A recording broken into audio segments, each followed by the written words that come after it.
guys. At kung bago ka pa lang dito sa aking munting channel, let me introduce myself. Ako pala si Plumbing Informative Channel. Nag-upload ako ng mga video about sa plumbing issues, plumbing lines, plumbing diagrams, at kung ano-ano pang video patungkol sa pangtubiro. Kung interesado ka at nagugustuhan mo itong mga video na ito, click mo na lang ang subscribe button dyan sa baba at i-click ang notification bell para updated ka sa mga bago kong video. At i-click mo na din yung all para hindi mo masabi, sana all. Maraming salamat.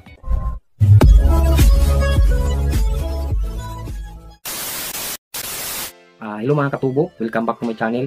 Ang pag-usapan po natin ngayon ay patungkol naman ito sa ating mga previous na mga message sa ating mga katubo din na nangangailangan ng tulong, gustong humingi ng tulong. So in this video, ipaloob ko dito lahat ang mga sagot, mga nagtatanong sa akin na kung saan hindi ko po as in replyan, hindi ko naman po kayo lahat ma-replyan kaagad dahil hindi naman ako active palagi sa YouTube. At hindi naman po talaga ako full vlogger na talaga yung pinagkuhanan ko ng income. May sarili din po akong araw-araw ginagawa, kaya ito bali sideline ko na lang po itong pagbablog. Ang i-share ko sa inyo mga katubo, patungkol ito sa talagang mga hindi ko na mabilang yung mga katanungan dito sa aking channel. So paulit-ulit na lang, related din ito sa mga problema nyo about sa inyong pressure tank, motor pump, at saka sa ating storage tank. Especially kung deep well ang kanilang source, ibig sabihin ang deep well ay nasa balon ang source nyo. Diyan po humihigop ang inyong mga water pump, lalo na ngayon dahil tang-init, tang-tuyot ngayon. Ito po yung maranasan sa mga ganitong source. Insufficient ang tubig na ma-distribute ng ating motor pump papasok sa ating mga bahay dahil yung level ng tubig sa ating balon ay bumaba na. So yun po yung isang dahilan na mabagal yung pagpuno kagad ng ating pressure tank. O manotice nyo na hindi katulad dati kung nung bago pang install yung mga motor pump pressure tank nyo, smooth pa talaga ang function. O, gagaya ng sinabi ko kanina, kung natin na summertime, ma-experience no po talaga na yung nasabi ko na mabagal higop ang inyong motor pump dahil bumaba po ang level ng tubig sa ating balon. So, ang una po natin gawin mga katubo, wag po kayo munang tatawag ng tubiro. Much better na ikutin nyo muna yung buong linya nyo, lalo na kapag blue pipe ang connection nyo at may kalumaan na. Titingnan nyo po ang mga lahat na connection kung wala po bang tagas. Yan po talaga ang unang gagawin nyo, lalo na sa mga gripo, wala bang nagli-leak o continuous na pagtagas. So, kapag mapalitan nyo po yan mga katubo, lahat ng mga, for example, na palitan nyo na wala na pong nagtagas dyan sa inyong mga gripo, tubo, at ganun pa rin ang situation. Ang pangalawa po natin gawin is like for example, kapag ang inyong motor pump ay talagang hindi na po makahigop, subukan muna nating isara itong main gate valve nyo na pupunta sa loob ng inyong bahay. Na dyan nakakunik sa discharge pipe na inyong pressure tank. Ay i-close nyo po muna yan habang humihigop ang inyong motor pump. Pagkatapos nyan may close nyan, observe nyo kung pumapalo ba kaagad ang pressure pointer or mabilis po bang mag-shut up or mag-automatic.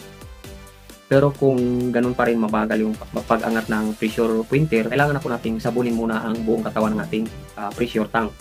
So paulit-ulit ko na po itong sinasabi na pagkatapos yung sinabunan, once na mayroon po kayong makikita dyan na nagbabubbles, yan po yung tinatawag natin na air leak. So ano po bang talagang solusyon yan kapag mayroon yan? Dahil malamang sa malamang, yan po ang dahilan. Isa din sa dahilan yan kung bakit hindi mapuno-puno yung pressure tank nyo ng tubig.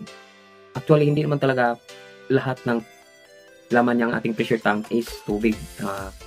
Kalahati din yan is hangin at ang kalahati naman din ay tubig. So pag magkaroon po ng kunti lang butas dyan sa pressure tank na yan, na maaari pong hindi nyo makikita o hindi talaga natin makikita yan kasi parang karayom lang yan minsan.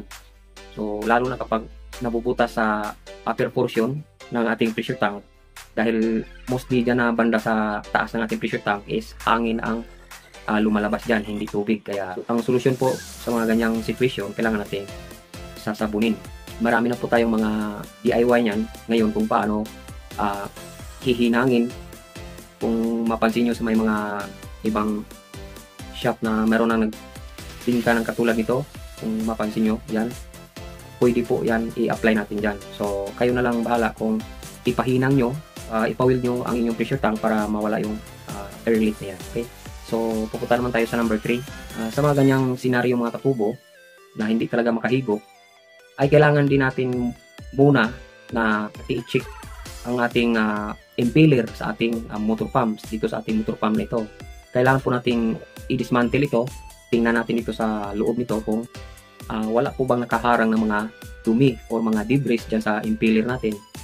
Lalo na kapag deep well ang inyong source, hindi natin maiwasan na hindi puro tubig ang mahigop niyan. Sometimes makahigop din siya ng mga debris dyan. At yan po yung dahilan minsan na bumabara dyan sa impeller ng ating motor pump. Kaya mahina yung pag-ikot ng ating impeller at hindi niya ma-rapid yung pag-supply ng tubig sa ating pressure tank. Kaya mabagal yung pag-angat ng pressure sa ating pressure gauge or pressure pointer.